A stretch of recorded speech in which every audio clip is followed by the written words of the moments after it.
हिंदवी स्वराज्याचे संस्थापक राजे छत्रपती शिवराय यांना मानाचा मुजरा करून सरकोली गावातील जमलेल्या माझ्या तमाम मराठा बांधवांना माझा मानाचा जय शिवराय.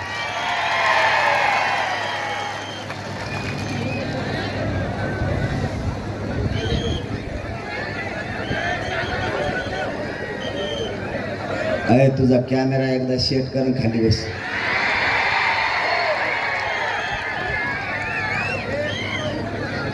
नाही तर तुला काय नीट झोपून द्यायचं नाही. तू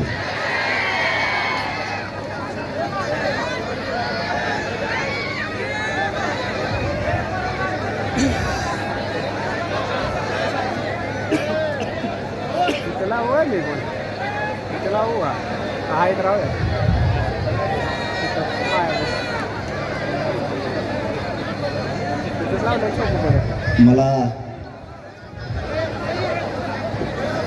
एक गोष्ट लक्षात आली नाही.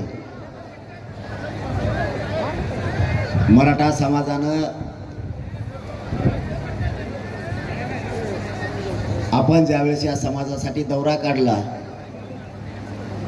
त्यावेळेस आपण गावातल्या लोकांना भेटून प्रत्यक्ष चर्चा करू असं निवेदन दिलं होतं. आणि एवढ्या मोठ्या सभा व्हायला लागल्या की या माझ्या जातीचा मला गर्व वाटायला लागला, अभिमान वाटायला लागला. अरे मध्ये तुम्ही काय आवाज होते रे?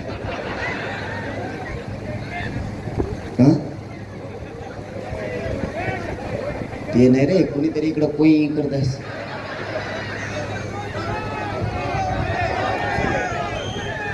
आपल्या समाजात एक वाक्यता नव्हती, एकजूट नव्हती. म्हणून समाजाच्या लेकराचं आयुष्याचं वाटोळं झालं. ही संघर्ष होण्यात आणता त्यासाठीच आपल्या पिढ्या गेल्या, पण आता पुढची पिढी आपली बर्बाद होता कामा नाही म्हणून ही संघर्ष चालू आहे. आणि आपल्याला भाजावं लागणाऱ्या उन्हात आपण तळल्याशिवाय आपल्या लेकराला सुखी समाधानाचे दिवस नाही येणार. मायबापाव, समाज इतका पेटून उठला, इतकं राज्य ढवळून निघालंय, आता कोणाला रोखायला तयार नाहीये. कारण चूकच तशी झाली. आमच्या वाटाला जायला नको होतं, आमच्या वाटेवरती आले. आमचा आणि त्यांचा काही संबंध नसतानाही माझ्या गोरगरिबांच्या लेकराबाळाचा वाटोळा करण्याचा विडा त्यांनी उचलला. मायबापावर मी कधी चुकीचं माझ्या समाजाला सांगत नाही.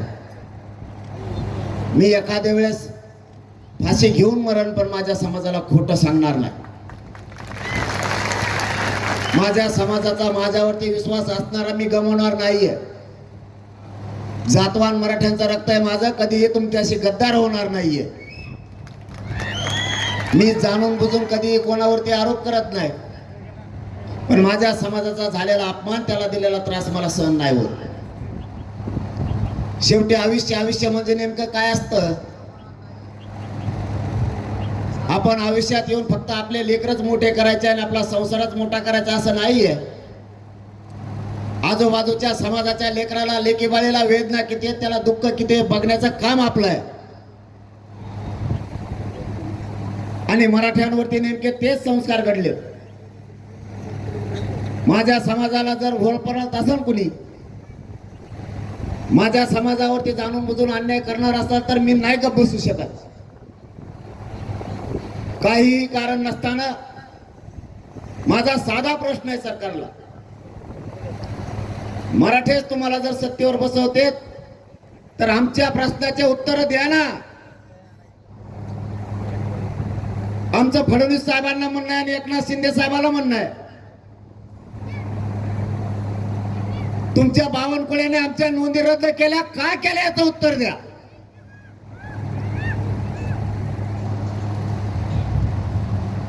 एकनाथ शिंदेना शिरसाटांनी का नोंदी रद्द केल्या याचं उत्तर द्या.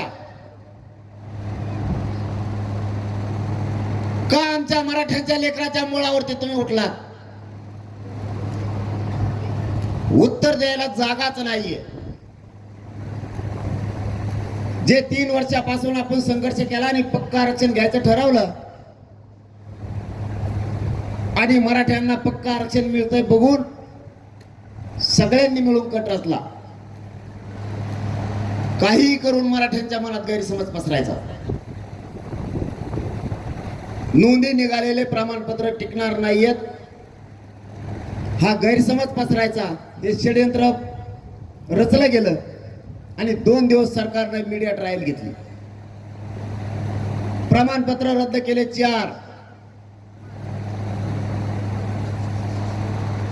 जे कधीच रद्द होणार नाहीत ते. माझा मराठा समाज इतका खवळून का उठला तर त्याच्या लक्षात आलं ज्यांना आपण मोठं केलं तेच आता आपल्या पोरांना बर्बाद करायला लागलेत म्हणून खवळून उठला. यांनी जी नोंद बोडखे नावाची रद्द केली, ज्या मुलीची रद्द केली तिच्या भावाची व्हॅलिडिटी झालेली नोंद ही 1.5 वर्षापूर्वी सापडलेली, व्हॅलिडिटी सुद्धा 1 वर्षाची आहे. अचानक असं काय झालं की ती नोंद रद्द केली. दुसरं शिंदे हंडे, दही हंडे यांची नोंद रद्द झाली. जिल्ह्याची जात पडताळणी सांगते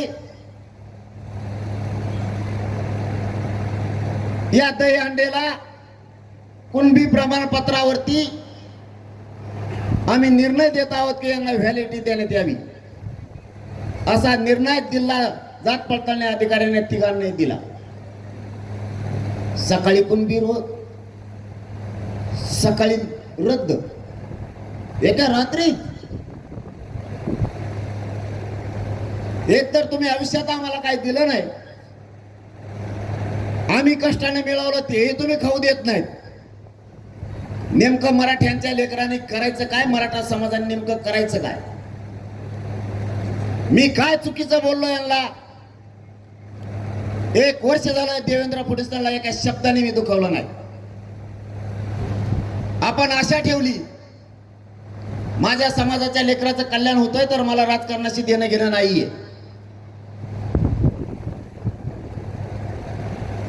मुंबईला गेल्यापासून आजपर्यंत 1 वर्ष होतंय, आपण एक शब्द सुद्धा त्यांना बोललो नाही. पण तुमचा 52 पिढ्या जर आमचे प्रमाणपत्र रद्द करतोय तर मी मात्र तुम्हाला सोडणार नाही. कारण आमच्यासाठी आमची जात महत्वाची आहे. आमचा बाप आमची जात आहे, आमचा समाज आमचा बाप आहे. पक्ष आणि नेता आमचा बाप नाहीये. तुमचा असल, तुमचं रक्त कोणचं आहे आम्हाला माहित पण नाही. एकतर 52 कुळे हे कवा ऐकलंच नाही. 96 कुळे ऐकलं,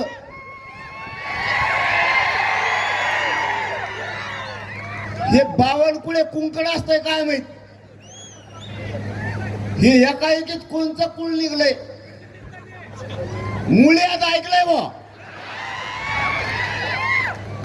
कोमाचं वेगळं वेगळं. ही कोणची चुंबळे असा प्राणी चित्र दिसतो. तोंड वेगळं, मागून बघितलं तरी सपाट, पुढून बघितलं तरी सपाट. ती पूर्वी एक हडप्पा संस्कृती होती बघा, मोहनजोदडो, त्यांच्यापेक्षा बेकार. बिचारीने त्याच्या माऊलीनं आईनं लहानपणी त्याला दूध फुकून पाहिजे नाही काय माहित, तसंच पोळवलं त्याला, एवढं होत झाले त्याचे.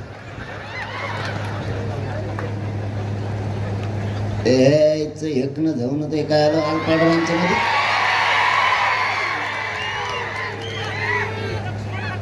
तुला सोडित नाही भाऊ मी. तू मराठ्याच्या लेकरा बाळाच्या मुंडक्यावरती पाय दिलाय, तुला आता सुट्टी नाही. शिल्प बघितलं का तुम्ही अजिंठा लेणीचं? असा दिसतो करला वेगळाच वेगळाच दिसतोय, कोणत्याच मापात नाही. तो हा देवारा करणार मी आणि तो यामुळे फडणवीसचा सुद्धा करणार नाही तर मग चूक सुधारायची, नाही तर मग चूक सुधारायची. उदय सामंत साहेब म्हणलेत बघा, आम्ही आमची चूक सुधारत आहोत. ओके, म्हणजे भातावर वरण टाकल्यावर आम्ही आमचे सुधारण्यास तयार आहोत म्हणलं. ओके, तसंच फडणवीसांनी सुद्धा त्यांची चूक सुधाराव, आम्हाला राजकारणाशी देणं घेणं नाही. पण नाही सुधरले रे बाबा. आता सामना मराठा संघ, सामना मराठा संघ जमून होणार आहे. आता यांचं ना मस्तीच उतरायची आपल्याला एकदा. होऊन द्या त्याच्या आयची होईल ती होईल. याने काय केलंय, कुणाला बेजार करून टाकले, शेतकऱ्याला बेजार केलंय. कोणाच्या मागं ती ईडी लावली, ती एकूण कोण आणली घालून येड्यागाडीची, लगेच भाजपमध्ये व्हा. दुसऱ्या सकाळीच माणूस. आमच्या तिकडे एक जणांनी फॉर्म भरला होता. आता ती 3 जिल्ह्याची निवडणूक होती ना, त्यात एक जणांनी फॉर्म भरला आणि नुसतं गाडी पिशीच आलं, पायऱ्या उतरू. त्याला खाली उतरू तर त्याचा ड्रायव्हर जवळ नोटीस होती, तुमच्या कारखान्याची चौकशी का करण्यात येऊ नये. तिथूनच माघारी गेला आणि का फॉर्मच काढून आला. यांच्या डोक्यात माझ यांना वाटतं आमचं कोणी काही करू शकत नाही. आता मराठा संघ सामना, तुला बघतोच आता कसं काय काय करतो. तुम्ही चूक सुधारू नका, मग तुम्हाला दाखवतो हिसका आता कसा असतो. ती गाठ आपल्या संघ आहे. बावनकुळे गेलेले तर मी बी गेलेलो. हो द्या, आता गेलेल्याची टक्कर झाली. तू सगळं बघतोच आता, आणि शिरसाटला पण बघतो, त्यालाही सुट्टी नाही. त्यांनी प्रमाणपत्र रद्द केली. यांची वाडावडी राजकारणाची, तू माझ्याकडे तू माझ्याकडे जा. यांच्याच बळी आमच्या लेकराचे. आमच्या लेकराने काय केलं तुमचं? तुम्हाला मी बोललेलं माय बापा वाईट वाटत असत, पण मी प्रामाणिकपणानं प्रत्येक कार्यक्रमाची गोष्ट सांगतो. मी जे वाईट बोलतो, शिव्या देतो, तुम्हाला एखादं वाईट वाटत असेल, मलाही वाटतं देऊ नये, पण यांना भाषा दुसरी कळत नाही, त्याला मी करू काय? बरं, सरकोलीच्या या मायबापाच्या शब्दावरती उद्यापासून बोलायचं मी बंद करतो. पण माझ्या एका शब्दाचा आधी उत्तर द्या. तुम्ही नका कसं काय म्हणता, मीच नका बसत नाही. जर समाजातल्या माझ्या काही माय मावल्यांना लोकांना वाटत असलं की मी बोलू नाही, तर मी हे बंद करतो. पण माझ्या प्रश्नाच्या अगोदर तुम्ही सगळेजण उत्तर द्या. तुमचे आई बाप घरात बसलेत आणि तुमचा मुलगा दारात बसलेला आहे. तुमच्या दारात येऊन तुमच्या आई वडिलांना कोणीतरी शिव्या देतोय किंवा अपमान करतोय. दारात बसलेलं पोरगा गप्प बसन का? जर ते शिव्या देताना पोरगा गप्प बसत असलं तर ते आपल्या पोटचंच नाही.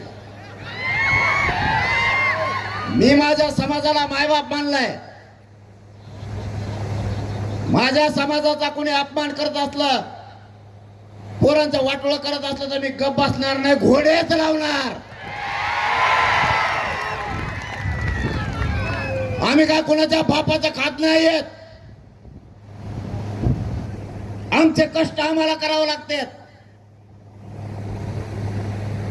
आमच्या समाजाच्या मायबापाने स्वतःच्या पायाला चप्पल घेतली नाही, डोक्याला तेल लावलं नाही, पोटाला चिमटा घेऊन 1-1 रुपया मागे टाकलाय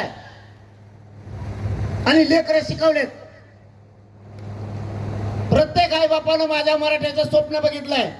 लोकांच्या बांधावरती किती दिवस कामाला जायचं, किती दिवस कंपनीत कर्मचारी म्हणून काम करायचंय, किती दिवस ऊस तोडायचे, हमाल्या करायच्या. म्हणून पोराला आणि पोरीला शिकवलंय. स्वप्न बघतोय माझा मराठ्यांचा बाप, माझाही पोरगा किंवा पोरगी अधिकारी होईल, त्या दिवशी आमचा सुखाचा संसार होईल. म्हणून आमच्या वाट्याला कायम दारिद्र्य ठेवायचंय का? आमच्या लेकीला अधिकारी व्हायचं नाही? काय पाप केलं माझ्या मराठ्यांच्या पोराने फडणवीस साहेब? इतके दुर्दैवी निर्णय तुम्ही घ्यायला कशामुळे लागलात? माझा एकट्या मराठ्यांचा समाज देवेंद्र फडणवीसांनी का टार्गेट केलाय? उत्तर तरी द्या. माझा मायबाप समाज मत करतो तुम्हाला, आमच्यावरच उलटणार. आम्ही जन्म नुसता अन्याय सहन करायला नाही घेतलाय. तुमची मगरुरी मी लवकर मोडून काढणार आहे. शेवटी स्वप्न आम्हाला पण आहेत आणि तुम्हाला पण सांगतो, राजकीय पक्षाला आणि राजकीय नेत्याला बाप मानायचा मराठ्यांनी बंद करा.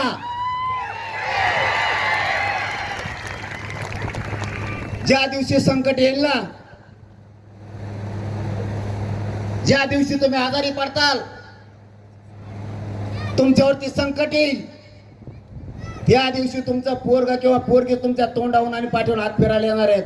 राजकीय नेता विचारायला येणार नाहीये तुम्हाला. आपल्या पोटचे सोन्यासारखे लेकर, आपला पोटचा गोळा वायाला जाऊ देऊ नका. या समाजाचा सन्मान वाढवणं आपली जबाबदारी आहे. इतके पोर आणि पोरी शिकले, सुशिक्षित, बेकार म्हणून घरी आहेत. शिक्षण लय महाग झालं, आता नाही शिकू शकत आपण. आरक्षणातून तुम्हाला फीस माफ होणार आहेत, तुम्हाला सुविधा मिळणार आहेत, पैसे वाचतील, अधिकारी झाले तर सुखाचा संसार होईल. आपण वेगळ्या विचारानं बाहेर पडा. आता या पश्चिम महाराष्ट्राला म्हणलं जातं काही लोकांकडून,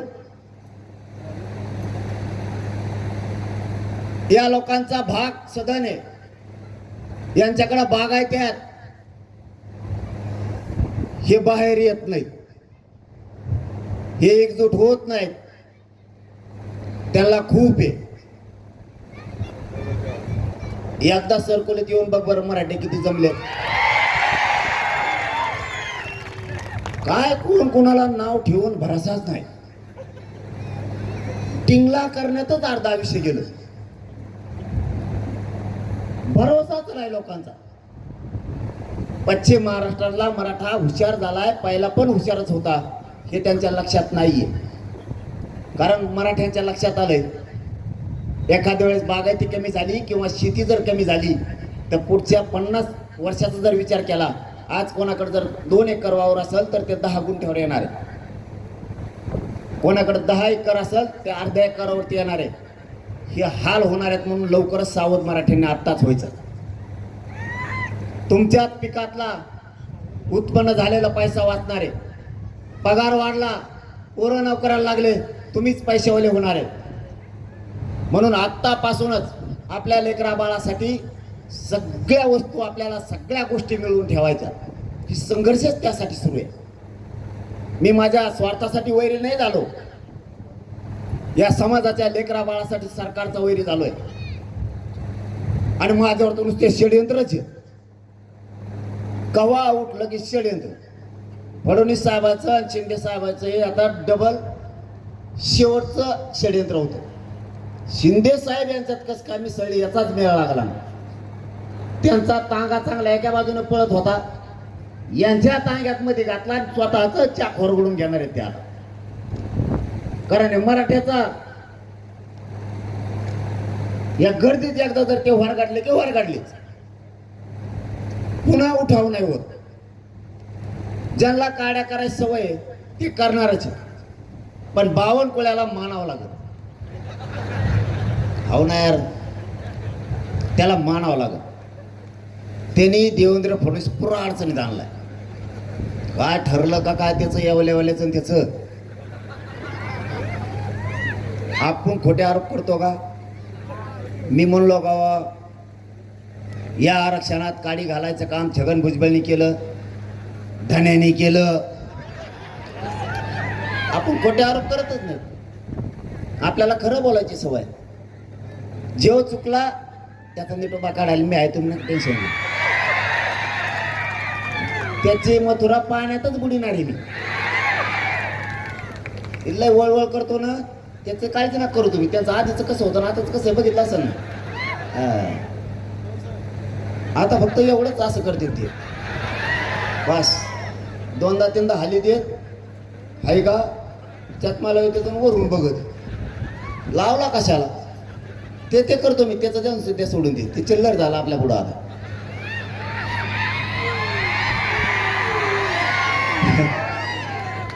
मी खोटे आरोप नाही करत कधी. बावनकुळेने चूक केली बावनकुळेच म्हणणार. शिरसाटनी चूक केली शिरसाटच म्हणणार. बाकीचे बळच नावं घेणार नाही. यांना आपल्यात खोडी करायची गरज नव्हती. पण बावनकुळेने एक काम चांगलं केलं. मराठ्यांच्या नोंदी करून मराठ्याच्या नेत्याला खुन्नस दिली. सगळ्या पक्षातले भाजप शिवसेना राष्ट्रवादी काँग्रेस बेसराम सगळ्या पक्षातल्या नेत्याला खुन्नस दिली बावनकुळेने. तुमच्या छातीवर नाचून मराठ्याच्या नेत्याच्या मी तुमच्या मराठ्यांचे प्रमाणपत्र रद्द करू शकतो ही खुन्नस मराठ्याच्या नेत्याला त्यांनी दिली. मराठ्याच्या नेत्याने सुद्धा मराठ्याचं रक्त असल्यासारखं अजिबात वागू नये. एखादा गारीगार ऐकणाऱ्याचं रक्त असल्यासारखं वागावं. बावनकुळ्याने दाखवून दिलं मी मराठ्यांचं वाटोळं करू शकतो बरबादी करू शकतो आणि करून पण दाखवलं. छाती ठोकून सांगतोय मराठ्यांच्या नेत्याला तुमच्या डोळ्या देखता मी मराठ्यांच्या पोरांच्या अन्नात माती काढली विष काढलाय म्हणून. पण आमची सगळ्या मराठ्यांचा आग्रह आहे मराठ्याच्या एकाही नेत्यानं याच्यावर बोलू नये. मजा बघावी. अजिबात बोलू नका. जितकं मराठ्यांच्या लेकीवाळीचं लेकरा बाळाचं वाटोळ होईल ते उघड्या डोळ्याने बघा. मराठ्यांच्या तुम्ही पोटी जन्म घेतलाय. इतकं गार रक्त कसं रे तुमचं. तुमच्या डोळ्यात देखता एक बावनकुळ्या मराठ्यांच्या लेकराचं आयुष्याचं वाटोळ करून जीवन उद्ध्वस्त केलंय. झोपताना म्हणा पाणी पिणे हा ना 2-4 बादल्या मग आपला फेसन तुम्ही हा ना डुकल्या.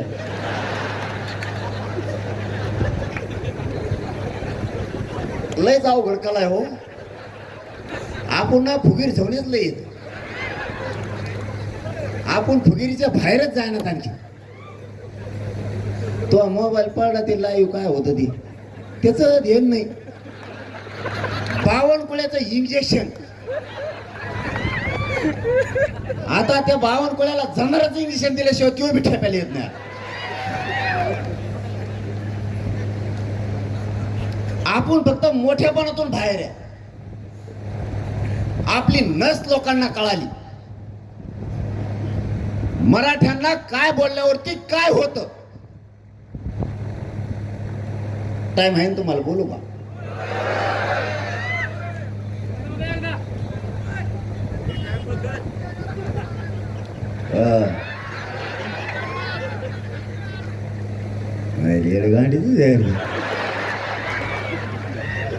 बोल म्हणा मला रातभर ठेवीतच. आणि तिकडं मराठी अख्खं वातावरण राज्यात उसळलंय. त्यांच्याकडे का जाऊ रात्रीची ते माड्याची बैठक दुपारात 3 वाजता होती 1:30 वाजता केली रातची. जातवान मराठी मला बी अभिमान वाटतो. एक बी उठला नाही. जातीत जन्माव तर असल्या मराठ्यांच्या जातीत जन्माव. काड्या करणाऱ्याच्या जातीत नाही जन्मायचा. काय करायचं ते समोरासमोर करायचं. हे छत्रपतींचे विचार. नीच विचार डोक्यात घेऊन मराठा नाही जगात. आपल्याला आता बदलायचं. आधी जात नंतर पक्ष. बाप जातीला मानायचं समाजाला मानायचं नेत्याला आणि पक्षाला नाही. तुम्ही अवश्य सगळ्या पक्षात राहा. आमचा मराठ्यांचा काय दुमत नाही. पण जातीला जेव्हा संकटात सापडेल त्या दिवशी सगळे मराठी एका जागेवरती जातीसाठी उभा राहिले पाहिजे. तुम्ही कुठं राहा, भाजपात राहा, शिवसेना, राष्ट्रवादी, कुंकड बिरा, काय म्हणणं नाही आमचं. पण ज्या दिवशी जातीचा प्रश्न येईल त्या दिवशी सगळ्यांनी एका बाजूला राहायचं, तरच समाज टिकणार आहे. आता आपल्याला बदलायचं. अरे यार बोल बंद कर ना, हे मागचेच लय काड्या करतात हमेशा. मग नाही सुमार राहत मला, मग तळमळ तुमच्या लेकरासाठी, महाजीव चालला ही लेकर सुखी करायसाठी. 3 वर्ष झालं ना घर बघतो ना लेकरा बाळा बघतो. माझ्या समाजाचे लेकरं लेकीबाळी कशा मोठ्या होत्या याच्यासाठी मी आटापेटा झालेला आहे. कधी मरण मला माहित नाही, मी इतक्या वेदना आहेत मला शरीरात, तरी मी जीवघेणा निर्णय समाजाच्या हितासाठी घेतोच. शेवटी मी मन मोडून टाकली. लाख मेले तरी चालतील, पण लाखांचा पोशिंदा जगला पाहिजे. ती मन मी बंद करून टाकली. लाख मेल्यावर पोशिंद्याला मागं ठेवून काय करतो, हागंदारी उठला ढुकूक त्याला माग. एक मेला तरी चालन, पण करोडो लेकर सुखी झाले पाहिजेत या विचारानं आपल्याला चालावं लागणार आहे. मी माझी जीवाची बाजी लावून संघर्ष करतो, रक्त जातो रात्रंदिवस. समाजाच्या वेदना हाला अपेक्षा नाही सहन होत. एखाद्या वेळेस 10-5 हजार कमी पडले तर 50 जणांचे उमरेचे जावं लागतात. आपल्या आई बापाला जरा डोके चालून बघा, मराठी डोके ठेपायला ना जरा.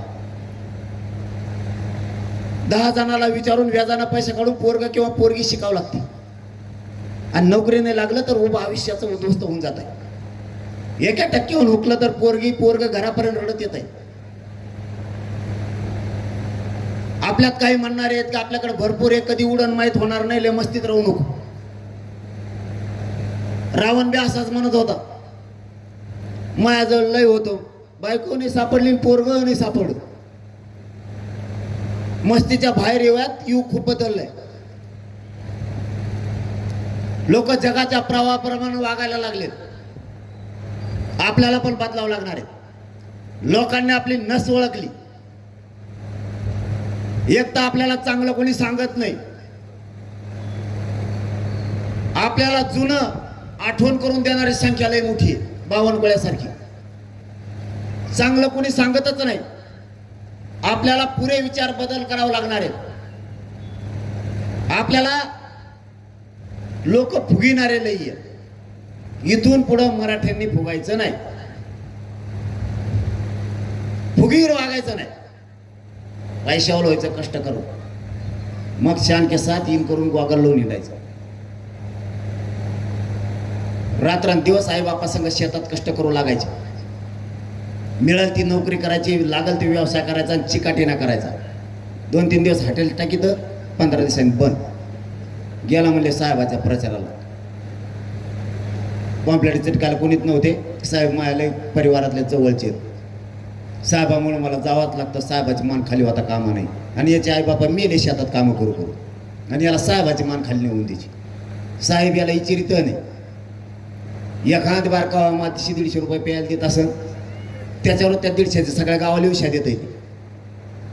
आपल्याला आपल्या विचारात बदल करावा लागेल. कष्ट करायचा शिका, स्वाभिमानी समाज बना. आपल्याला फुगीत येत एखादा आपल्याला पाटील म्हणलं, येणे 150 कप चहा सांगितलाच, फुगीर जाऊन ये. त्याला म्हणा मुतपी ना तिकडे जाऊन चहा नाही सांगत आणि काहीच नाही सांगत. कवर वायाला घालता रे समाज. ह्या माय मावल्याच्या डोळ्यात पाणी आणायची जबाबदार तुम्ही आहेत. यांनी राब शेतात राबवून तुम्हाला मोठं केलंय, पैसे कमवले. तुम्ही दारू प्यायला लागलात, लोकांच्या मागे हिंडायला लागलात, काहीच काम करण्यात. या माया मावल्याच्या डोळ्यात तुमच्यामुळं पाणी. आपल्या आईच्या बापाच्या डोळ्यात जर पाणी येणार असलं तर आपण कोणतं वंशज. आणि काम करायची, कष्ट करायची लाज काय. कुणी काही पण फुगित. इकडून तिकडून मराठा बदलायचा अंदाज दिसला, लगेच मित्र आपल्याला चिटकतो बावनकुळ्यासारखा. मराठ्याचे वाद थोडे कमी व्हायचा अंदाज दिसला की बावनकुळे आला. हडप्पा मोहनजोदडो इतिहासात होता बघ एक धडा एवढं दिसायचा कोणलो. मराठ्याचं जुळायला लागलं, हळूच देण्यात आणून देणार. तुपल्या आजाला त्या टायमाला यांनी 5 मतांनी पाडिलं होतं. झालीच कुठं कुठे मराठी सूर. हे बावनकुळ्यासारखे मित्र आहेत आपल्याला. उच्चिक मराठे एकत्र यायला लागले. तुपल्या आजीला आणि तुपल्या आईला त्याने लग्नाला बोलिलंच नाही. बोलिलं त्या टायमाला कुकूच नाही लावलं. आपण भंडारावरून नकून लावून देते नाही कुकू. साध्या साध्या कारणानं आपले घर तुटले. जी बांध फोडायला नाही पाहिजे तोच बांध नेमका आपण फोडणार. 1 एकर जास्त घेना बांध फोडून 3-4 लाख रुपये तिकडे घालण्यापेक्षा परत वरून म्हणणार माळावरचं गेलं तरी हरकत नाही, पण याची जिरायचीच. म्हणजे माळावरचं गेलं आणि याचीही जिरली नाही. आपण ज्या खोडी आहेत ना त्या पुऱ्या बंद करा. समाजाला हिताच्या गोष्टी आहेत या. समाज उंचीवर न्यायचा असला त्याची प्रतिष्ठा कमी होऊ द्यायची नसली आपल्याला बदलावं लागणार आहे. एकामेकाच्या बांधा नाही फोडायची. 5-5 पिढ्याचं वैर झालंय आपलं. बोलायला सुद्धा त्या बांधा पाहिजे. बांधाचे भांडणं करायचे नाही. आणि आणखीन एक काम, दारू कुणी पेजवू नका.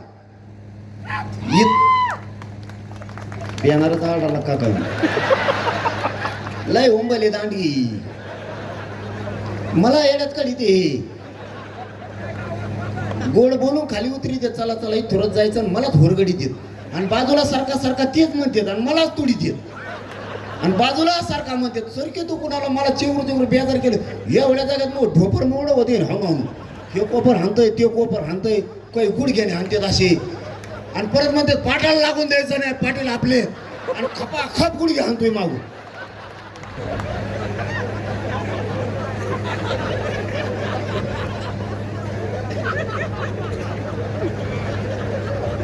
बावनकुळ्या तुला जर हे गुडघे लागले तर काय होईल. लय चवताळेत मराठी आता. मला गुडघेऊन कळालंय किती चवताळेत. दंडुक जर उचललं तर मूडच तर सोडित नाही आता. मला इमानदारी सांगा, खोटं बोलायचं नाही. ते बरोबर नाही, दुसरं विचारवले मी. एकाने खोटं बोलायचं नाही. मी समाजाला खोटं बोलत नाही, तुम्हाला मायबाप मानलेलं आहे. इथं दारू कोण कोण पितो वर हात करा बरं.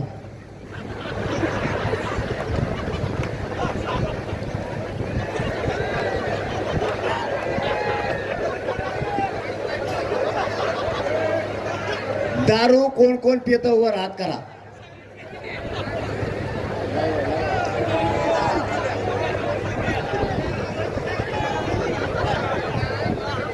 इकडं हाता वर नाही झाले याचा अर्थ लय मेंबर दिसते तो इकडे.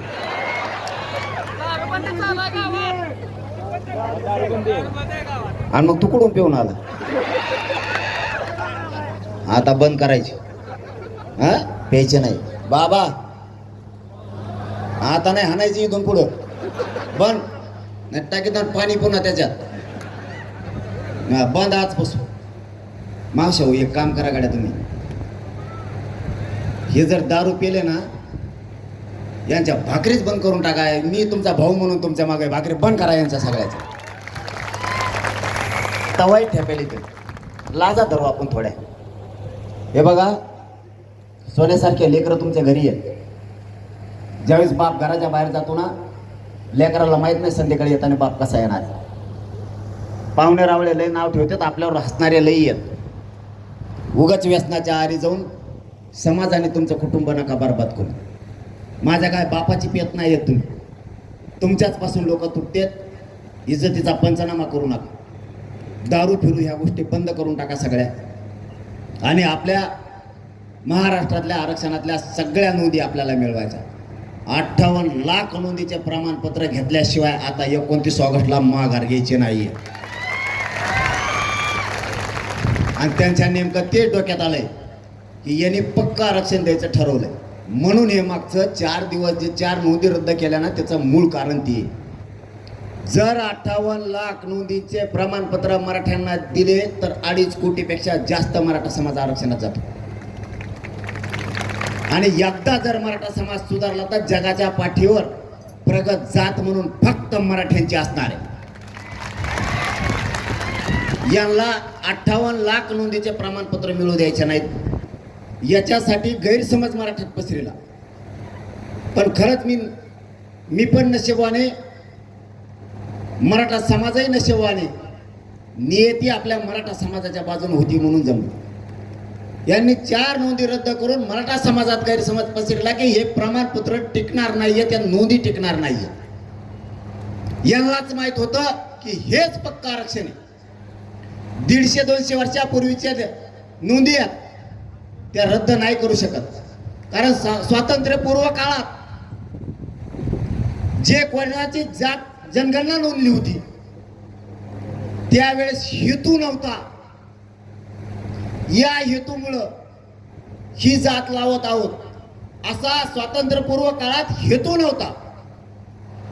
जी रियालिटी होती, जी सत्यता होती ती मांडली गेली होती.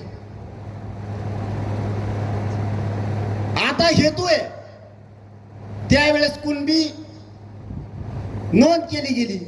पुढे जाऊन आरक्षण मिळणार आहे कोणालाही माहित नव्हतं. ज्या ज्या जातीची जात लिहिली त्यांनाही त्या काळात माहित नव्हतं की पुढे गेल्याच्या नंतर आरक्षण मिळणार आहे. सारा वसुलीकरणाच्या कारणानं ज्या त्यावेळेस शेती कसणाऱ्याकडं त्या कुणबी लिहिलं जायचं, म्हणजे सारा वसूल करायला त्यांना सोपं जायचं. म्हणून यांच्या डोक्यात आलं 58 लाख नोंदी म्हणजे मराठ्यांचं पक्का आरक्षण. आणि मी मात्र ते पक्क देण्यासाठी लढतोय. मग यांच्यात चलबेचल सुरू झाली. शेवटचा डाव काय टाकायचा तर मराठ्यात गैरसमज पसरायचा. कारण लाखो पोरांनी पोरीने ऍडमिशन कुणबीतून घेतलंय. त्यांच्यात गैरसमज झाला पाहिजे की जर आता ऍडमिशन गेलं, नोकरी गेली, आता करायचं काय. पुरा समाज टेन्शन मध्ये आणायचं ठरवलं होतं. परंतु नियती मराठ्यांच्या बाजूने होतंय. मला कळालं 52 कुळेंनी पत्र काढले नोंदी रद्द करा म्हणून. मंत्री संविधानाच्या पदावर बसल्याच्या असल्याच्या नंतर कायद्याच्या चौकटीत मंत्र्यांनी काम करायचं असतं. कशाच्या बद्दलची इन्व्हेस्टमेंट आपण करून देतो याच्याकडे बारकाईने लक्ष ठेवावं लागतं. आपण कायद्याच्या चौकटीत बसलोत, आपण कायद्याच्या पदावर बसलोत म्हणून कसलाही निर्णय घ्यायचा नसतो. मूर्खातला मूर्ख मंत्री सुद्धा मराठ्यांचे प्रमाणपत्र रद्द करा म्हणून लिहून देऊ शकत नाही, पत्र नाही काढू शकत. एवढी तरी आम्हाला मराठ्याला 52 कुळे अक्कल आहे. मला कळालं याने पत्र दिलंय, म्हणलं पत्र इकडे घे. आता अधिकाऱ्याची गोची अशी झाली, पत्र द्यावा तर सरकार आहे पलीकडून, नाही देवा तर ह्यो विचित्र प्राणी आहे, ह्यो काय बोलून भाषा नाही. कारण मी जातीसाठी कोणत्याही टोकाला जाऊ शकतो. माय बाप जातीच्या लेकरा बाळासाठी कोणत्याही टोकाला जाऊ शकतो. पत्र दे म्हणलं, वाक्याचा शहाणपणा करू नको. त्या उपजिल्हाधिकाऱ्याने बेन बेन देऊन टाकलं. त्याला वाटलं आता जे होईल ते होईल. तिकडून 52 कुळ्या धवशी तू, इकडून मी ये. हे मराठ्याचे पोटे जर पिसाळे पुढं रेटायला बसलेत, गल्लीत कुत्रं नसतं का एखाद बार पळायला लागतं, मागून पोरं गोटे घेऊन पळत येत, आपोआप हागत होती. तसं त्याला आलं टेन्शन. आता काय होईल माहित नाही. पत्र मायबापा हातात लागलं. त्याच्यावरती त्यांनी स्पष्ट लिहिलंय, या ज्या कुणबी नोंदी आहेत ना या 5 दिवसाच्या आत अवैध करण्यात याव्या. का रे बाबा, माझ्या लेकराचं वाटोळं करायला निघाला तू? काय केलं माझ्या गरीबाच्या लेकरांना? सोन्यासारखे लेकरं आमचे, हत्येच्या काळजाच्या पोरं तुम्ही का रे खचवायला लागला? तुम्हाला कुणी अधिकार दिला आम्हाला बर्बाद करायचा? इतका जातीवादी 52 कुळ्या असं कधी वाटलं पण नव्हतं. ते पत्र मी माझ्या समाजासमोर ठेवलं. दुसरी गोष्ट हाती लागली. सरकारी दप्तरात घेतलेले निर्णयाची प्रत जात पडताळणी ऑफिस मधून मिळाली. संभाजीनगरचे, छत्रपती संभाजीनगरचे जे कुणबी प्रमाणपत्र रद्द केले त्याच्या अगोदर निर्णय झालेला आहे या कुणबी प्रमाणपत्राची व्हॅलिडिटी देण्यात यावी म्हणून. म्हणलं पत्र दाखव. झाली गोची पुन्हा. तेही पत्र मी माझ्या मराठा समाजाला दिलंय की व्हॅलिड प्रमाणपत्र कुणबीचं देण्यात यावं म्हणून. आणि मग मात्र मराठींचे तळपायाच्या आग मस्तकाला गेले. आणि इतका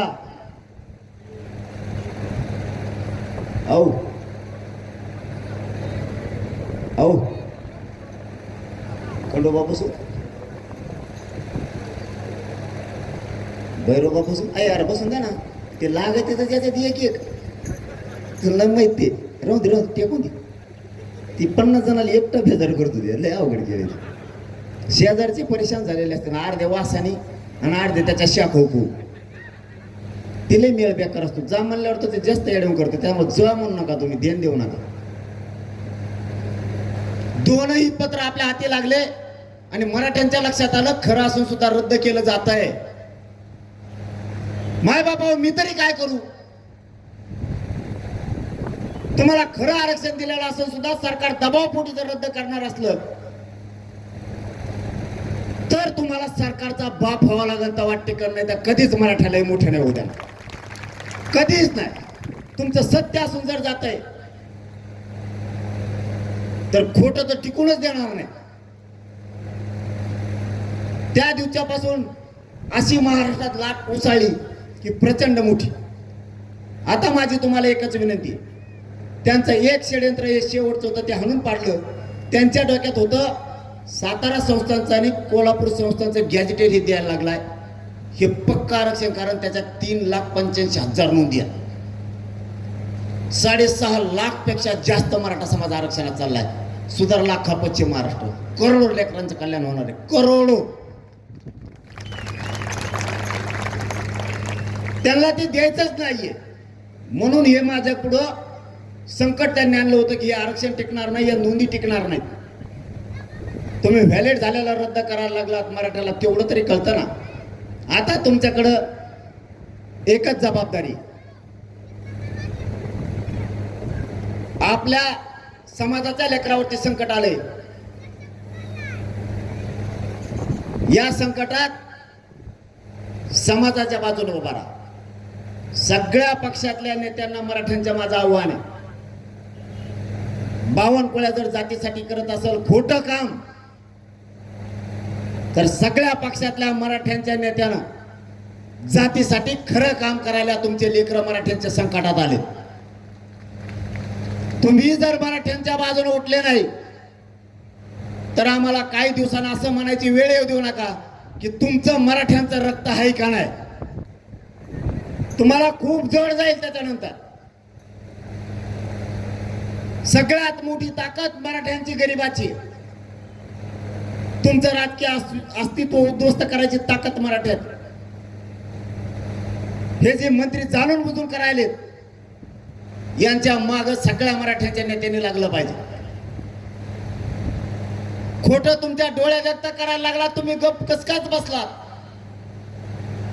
आणि जरी हे गप बसले तरी महाराष्ट्रातल्या मराठ्यांना सांगतो आपल्या लेकराचं आपल्याला वाटलं होऊ द्यायचं नाही. 29 ऑगस्टला आंदोलन उभा केलंय. आंतरवालीला शेवटचं निर्णायक आंदोलन करायचं. एकही GR ठेवायचा नाही. एकही प्रश्न शिल्लक राहता कामा नाही. 58 लाख नोंदीचे प्रमाणपत्र घ्यायचे, त्याशिवाय सरकारला सुट्टी या आंदोलनात द्यायची नाही. सातारा संस्थान, कोल्हापूर संस्थान, पुणे आणि औंध या 200-250 वर्षापूर्वीच्या नोंदी आहेत. याचे GR काढून तातडीनं लागू करायला लावायचे, त्याशिवाय माघार घ्यायची नाही. हैदराबाद गॅजेटियर नुसार सगळे प्रमाणपत्र मराठवाड्याला घ्यायचे, त्याशिवाय सुट्टी द्यायची नाही. महाराष्ट्रातल्या मराठ्यांच्या पोरांवरती ज्या केसेस झाल्या त्या सगळ्या मागे घ्यायला लावायच्या, तसे शब्द आहेत त्यांचे आपल्याला. यांनी कळीचा मुद्दा एक काढलाय. मराठ्यांच्या पोरांना उद्योजक करायचं ठरवलं अण्णासाहेब पाटील विकास महामंडळाच्या माध्यमातून पोरांना फायली द्यायची आणि व्यवसायाकडे वळायचं, हा जाणीवपूर्वक कट रचून घाट घातला गेला. लाखो पोरांनी कर्ज उचललं. आज व्याज परतावेच मराठ्यांच्या पोरांचे येत नाही. त्यांचे सिव्हिल खराब व्हायला लागले, नरड्याला फाशी लागली त्यांच्या. सगळ्या पोरांचे व्याज परतावे घेतल्याशिवाय यांना आता सुट्टी द्यायची नाही. सगळे पोरं मोकळे करायचे. ओबीसीच्या सगळ्या सोयी सुविधा घेतल्यात आपण GR काढून. पर राज्यात शिकणारे पोरं, देशांतर्गतचे जेवढे पोरं पोरी आहेत, यांना वैद्यकीय पासून सगळ्या क्षेत्रातले सोयी आणि सुविधा आणि सवलती देण्याचा निर्णय आपण त्यावेळेस करायला लावला, पण लागू केला नाही. राज्यातल्याही सगळ्या पोरांना सुविधा आणि सोयी द्यायच्या ठरवल्यात. एकही प्रश्न सारथीपासून EWS पर्यंत ठेवायचा नाही. आपले मराठ्यांचे पोरं आणि पोरी ECBCतून आणि ESBCतून नोकऱ्याला लागले होते. कोणी PSI झालं होतं, DYSP झालं होतं. काहींच्या उपजिल्हाधिकारी म्हणून निवड झाल्या होत्या. या कुठल्याही लेकराला आपल्या घेतलं नाही. आपले अधिकारी झाले असते लेकर. EWS मधून त्या सगळ्या पोरांना बाहेर काढलंय. आपल्याला समाजाच्या बाजूला लढायची सवय लावा लागणार आहे. एका जागेवरती बसून समाजासाठी हिताच्या गोष्टी करणं आपल्याला जरुरी झालंय. आपण जर प्रत्येक गोष्ट सहज घेत गेलो तर मराठ्यांचे पोर आणि पोरी संपायला वेळ लागणार नाही. EWSच्या माध्यमातून जेवढ्या निवडी झाल्या, समांतर आरक्षणातून जेवढ्या निवडी झाल्या, हे सगळे काम करून घ्यायचे. आपल्या समाजाच्या अधिकाऱ्याला कधी बढती मिळत नाही, त्याला कधी केंद्रीय कॉलेज मिळत नाहीये. आता मात्र मराठ्यांच्या मागण्या मागे ठेवायच्या नाहीत. सारथी स्थापन केली गेली, त्यातले 1554 अभ्यासक्रमच मराठ्यांना लागू केले नाही. बोलायचं एका भाषात, काम करायचं दुसऱ्या दिशेनं. निवळ आणि निवळ मराठ्यांच्या पोरांची फरफट या सरकारनं जाणून बुजून सुरू केली. या सरकारबद्दल आम्हाला आशा 100% लागली होती. आता मराठ्यांच्या पोराचा, लेकरा बाळाचा घात होणार नाही. पुन्हा हे त्याच रस्त्यावरती आले. आता मराठ्यांपुढे चलू द्यायचं नाही. यांच्या डोक्यातलं हवा पहिली काढायची. यांच्या डोक्यात हवा आहे आम्ही बहुमतात देत, आमचं काही होत नाही. यांना आता दाखवून द्यायचं. कारण यांना शेतकरी कदारलेत, मुसलमान कदारलेत, मायक्रो ओबीसी पण कदारला. यांनी धनगराचं वाटलं करून टाकलं. 15 वर्षाला आरक्षण देतो म्हणलेत. बंजारा समाजाचा कार्यक्रम केलाय. शेतकऱ्यांचे सुद्धा प्रश्न मार्गी लावलेले आणि आता मराठ्याला सुरुवात केली. यांना एक गोष्ट मराठी आता आपल्या मराठा समाजाला एक खेटलेतच. यांना आता दाखवून द्यायचं. यांचा एक शब्द आहे, सत्य पुढं शहाणपण चलत नाही. यांना आता दाखवून द्यायचं आणि पुऱ्या जगानं मराठ्यांचा हेवा घेतला पाहिजे की मराठ्यांपुढं सत्याचा शहाणपण चालत नाही. मुंबई सारखा यांना करायचा. आता दिल्लीला काय आला रे, तिसरं चुकरून काढिता तुम्ही काहीतरी. मग माझ्या जे बोलत होते त्याचं ध्यानातून मग मी तिसरं सुरू करतो. एक जण भुसकन म्हणतंय मुंबई, एक जण म्हणतंय दिल्ली. एकदाच मुंबईला तर मग काय बेदर झाली मग मला माहिती. कोण कोणाच्या गाड्यावर खेळत आहे, कोण झोके बांधी देत. त्या अधिकारी यायचं मायापाशी आणि ते म्हणायचं होय एक बोलू का. म्हणलं बोलवा. ते मला ते पोर आणि झोके बांधलेत. म्हणलं झोके. म्हणलं इथं कुठं मुंबई झाडं आहेत बा. ते म्हणला नाही ना, पुलालाच बांधलेत. म्हणलं मग खेळून दे. ते रेल्वेचा एक मोठा अधिकारी आला. कोण कोण होता, लाल जरत होता, चप्पाडून तीन त्याची अशी बसला आणि म्हणला मला बोलायचं. मी घेऊन झोपलो होतो. माझ्या पोटात कस तरी व्हायला लागलं तो पिशानामुळं. ते असं दोन पायावर असं हातावरून पायावर बसलो. माझ्या कानापाशी म्हणतो उलशी बोलू का. हिंदीत शेंगा आणत होतं बरं कधी. म्हणलं हिंदीत बोलणार असलात खाली जाय, मराठीत बोलणार असलात थांब. मी काय बोललो तुला मी लागायचा नाही पुन्हा लफडं लांबत. त्यो म्हणला रेल्वे स्टेशनवर पोर आहेत आमच्या. मी सेंट्रल गव्हर्नमेंटचा माणूस आहे, राज्याच्या अधिकारात मी नाही, मी महाराष्ट्राचा बॉस आहे.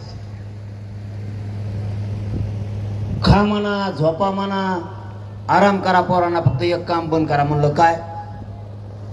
ते म्हणे हे पोट्टे काय करते म्हणे तुमचे, एकामेका शर्टाला धरतात म्हणे अशी आणि लांब लचक लाईन करते आणि त्याच्यामध्ये आमचा एक कर्मचारी घालते आणि म्हणते रेल्वे पाठ बे. सगळं रेल्वे स्थानक बेजार झालं म्हणून कोणाचंच ऐकत नाही. ते दोन म्हातारे दारात बसलेत, म्हणले रात झाली ते उठतच नाही. एकदाच मुंबईला गेले, शपथ सांगतो तुम्हाला खोटं बोलत नाही, ते पोलिसाचा गाडा असतो ना तो पळवतो मला पहिल्यांदा मध्ये झाला त्याला चाकवायचं असते ना. ते म्हणायचे आमच्या गाड्या घेऊन पळत येत. म्हणलं ते पळतच कस काय? पण ते म्हणले त्याला चाक असतात. म्हणलं काय पोटते त्या रे. नुसते मराठे मुंबईत घुसले तर 8 मंत्री मुंबईच्या बाहेर होते. मी मला वाटतं सावरगाव मध्ये का कुठं तरी सांगितलंय, मुंबईतले 8 मंत्री गेले होते. मी परवा सांगितलं. यांच्यात अंतर्गत ठरलं होतं, अजितदादा, शिंदे साहेब आणि फडणवीस साहेब, हयात नसणाऱ्या माणसाबद्दल माणसाने कधी खोटं बोलू नाही. दादा समजा आपल्यात नाहीये. यांच्यात ठरलं होतं की दौरे सगळे रद्द, कोणीच दौऱ्यावर जायचं नाही. सगळ्या मंत्र्यांनी मुंबईत आंदोलन आहे तोवर मराठ्याचं थांबायचं, यांचं ठरलेलं अंतर्गत. मला झालं माहीत, मायारोबी मराठ्याचे मंत्री आमदार प्रेम करणार येतं हो ना. ते हळू सांगत आमचं असं असं ठरलं. म्हणलं ओके, तू गप्प बसा, तू नाव नाही घेत. मला सांगणारे फक्त म्हणजे तो पाया पडतो, नाव घेऊ नको नाही तर लयच वाजतोय. अधिकारी माझ्यावर माया करतात कारण मी त्यांच्या लेकरा बाळासाठी लढतो. तेही काय ठरलं हळूच सांगते. यांचं ठरलं मुंबईच्या बाहेर जायचं नाही. आणि मराठ्याचा पोराचा अवतार बघितला. फडणवीस 11 वाजताच नागपूर. शिंदे साहेब आले, म्हणले फडणवीस साहेब कुठे गेले? ते म्हणले नागपूर. ते म्हणले दौरे तर कोणाच येत नाहीत, नागपूरला काय गेले? ते म्हणले काय माहिती, अंतर्गत काही असण्याची शक्यता आहे. ठीक आहे म्हणले. ते म्हणले मी चाललो मग दरेगावला. शिंदे साहेब फरार. खोटं बोलत असलो ना तर लोकेशन काढा त्यांची. अजित दादा आले. अरे ते म्हणले फडणवीस साहेब, एकनाथ शिंदे साहेब कुठे? ते म्हणले ते गेले दरेगावला नागपूरला. आणि ते म्हणले मला रट्टे काल ठेवलं काय एकट्याला इथं. मी बी चाललो म्हणले मग तिकडे पुण्याला. सगळेच बाहेर. बावनकुळ्या, मराठ्याचा नाद करू नको, तुला गाडी सुद्धा बसून द्यायचं रे मराठी. तुला हुरुळ कळत नसेल, हुरुळ कशाला म्हणते? हे का मागं लागलं ना तुला कास सुद्धा खाली नाही करून द्यायची. गल्लीतून सुद्धा पळायला जागा नाही. पुन्हा नादी लागू नको बर का, चूक सुधरे हो. माझ्या समाजाच्या लेकरा बाळाचं वाटोळं करायचा अधिकार तुला नाहीये, सावध व्हाय. इतका पापी वागू नको, पातक तुझ्या डोक्यावर घेऊ नको बावनकुळ्या. माझ्या समाजानं लय खस्ता खाल्ला त्या जगासाठी. या देशाचा अन्याय बंद व्हावा म्हणून माझ्या मराठ्यांनी रक्त सांडलंय. मराठ्यांची जात सोपी नाही. अफगाणिस्तानापर्यंत हाणीत गेलेली आहे. इतके हानीत होते, हाणायचं संपलं तरी हानीतच होते. पुढे गेल्यावर त्यांना कोणतरी म्हणलं इकडे अफगाणिस्तान लागलंय, मग पानिपतला येऊन हरियाणाला थांबले. म्हणले जर माघारी आले तर पुन्हा एकदा कुटू. तिथंच राहिले. ते आपलेच भाव आहेत ते महाराष्ट्रातले. तू आमचा नाद नको करू. तू 52च कुळात येते, कुळाच नाही जगात. आम्ही 96 कुळाचे लोक आहेत. तू सुधार. फटक्यात जर सापडा ना लय कुंभा लागतो यांचा. डोकं ठेप्या ठेवून काम कर. मराठ्यांनो, मराठ्यांचं वाटलं होऊ देऊ नका. जातीचा उपकार मानायचा शिका. समाजाचा उपकार कधीच विसरायचा नाही. पुढच्या काळात कायम एकजूट राहायचं. समाजाला खाली मान घालून जगावं लागणं असं एक पाऊल आपण उचलायचं नाही. तुमच्या आणि माझ्या सगळ्यांवरती जबाबदारी आहे समाज मोठा करायची, समाजाचे लेकरं सुखी समाधानी करायचे, सगळ्यांवरती जबाबदारी आहे. जबाबदारी पार पाडायची तरच पुढच्या पिढ्या जगणाऱ्या नाहीत, जगायच्या नाहीत. सावध व्हा, आणखी वेळ हातातून गेलेली नाही. हातातोंडाला आलेला घास बावनकुळ्यांनी हिसकवण्याचा प्रयत्न केलाय. आपल्या लेकराच्या अन्नात त्याच्या ताटात विष काढू देऊ नका कुणाला. समाज मोठा माना आणि 29 ऑगस्टची तयारी जोरदार करा. एकाही मराठ्याने घरी राहायचं नाही. मी तिथं जीवाची बाजी लावून लढणार आहे. वेळेप्रसंगी मरण आलं तरी पत्करायला तयार आहे. समाजापेक्षा मोठं मला कोणी नाहीये. समाज मी प्रथम मानलेला आहे. फक्त तुमच्यावरती जबाबदारी. आजपासून सगळ्यांनी पुरा महाराष्ट्र जागा करायचा. आपण आपले मोबाईल चालवायचे, सगळ्या पोस्ट सोडायच्या आणि जेवढे फोन नंबर तुमच्याजवळ आहेत तेवढ्या पाहुण्या रावळ्यांना राज्यातल्या सांगायचं आंतरवाडीला एक दिवस का होईना आंदोलनाला फक्त भेट द्यायला जा. मग मी बघतोय कसं काय देत नाहीत. आपण आता यावेळेस पूर्ण ताकदीने तयारी केली, राज्याची पण तयारी झाली. आता आम्हाला ही तुमची लाट बघून विदर्भातून फोन यायला लागले. आम्ही कुणबी आहेत, आम्हाला आरक्षण आहेत, पण या आमच्या, आम्ही तुमच्या मराठ्यांच्या लेकरा बाळासाठी रडायला तयार आहे. याला म्हणतात मराठ्यांची ताकद आणि जिजाऊंचे छत्रपतींचे विचार. लेकरं आणि जात संकटात सापडायचं नंतर कसं धावून जायचं ना, हे मराठ्याकडून शिकावं. त्यासाठी आपल्या मराठ्यांच्या नेत्यावर बी ध्यान ठेवा. कोण कोण येत नाही, कोण घरी राहतो त्या टायमाला मला सांगा फक्त. मी बरोबर कार्यक्रम लावतो त्याचा, लय जणांचा लावलाय मी.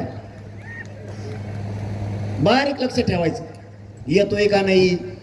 जेव्हा आपल्यात नाही, जेव्हा आपल्या संकटात पोराच्या संकटाच्या काळात नाही, तेव्हा आपला नाही. जेव्हा आपल्यात आहे त्याच्या पाठीशी खंबीर राज्यातल्या मराठ्यांनी उभा राहत जायचं. त्याला उघडं पडू द्यायचं नाही. कोणी पण असू दे, पक्षापेक्षा आपल्याला काय देणं घेणं नाही कोणाचं. जात, मराठा जातच आपल्यासाठी पक्ष आहे.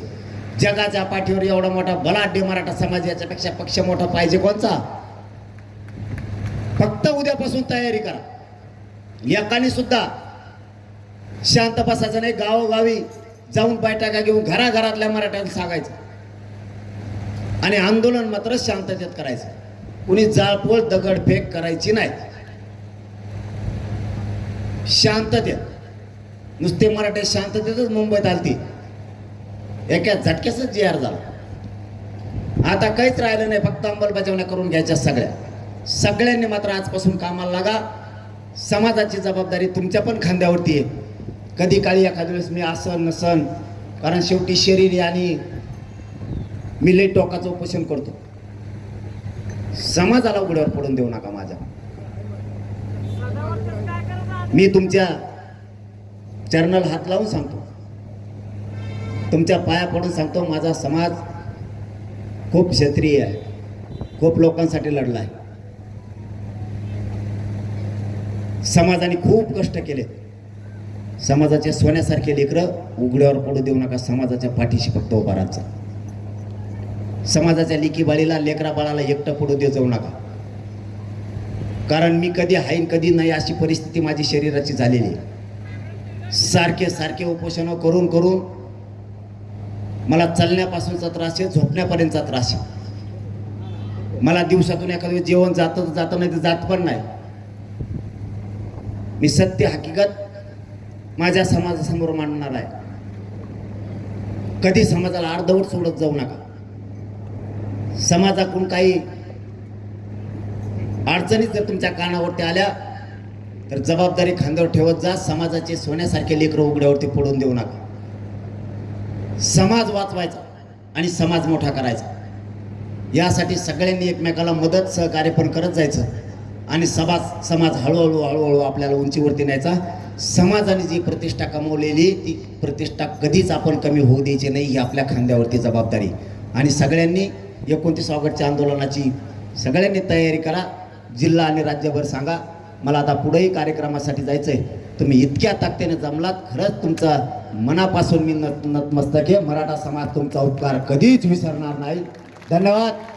सगळ्यांना जय शिवराय.